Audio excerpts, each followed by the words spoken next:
بسم اللہ الرحمن الرحیم۔ السلام علیکم ورحمۃ اللہ وبرکاتہ۔ ناظرین، آج کی ویڈیو سوالات پر مشتمل ہے۔ سوال: حضرت آدم علیہ السلام نے سب سے پہلے دنیا میں کون سا پھل کھایا؟ جواب: بیر کا پھل کھایا۔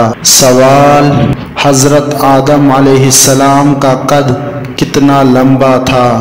جواب: 60 ہاتھ اور بعض نے 60 گز بتایا ہے۔ سوال: حضرت آدم علیہ السلام کی کل عمر کتنے سال کی ہوئی؟ جواب: تقریباً 1000 سال۔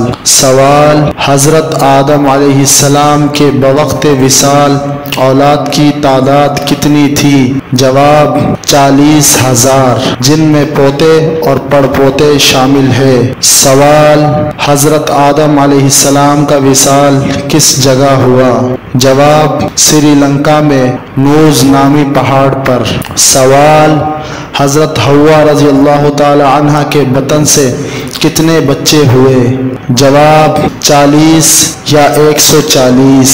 سوال: حضرت آدم علیہ السلام کی زبان پر سب سے پہلے کون سا کلمہ صادر ہوا؟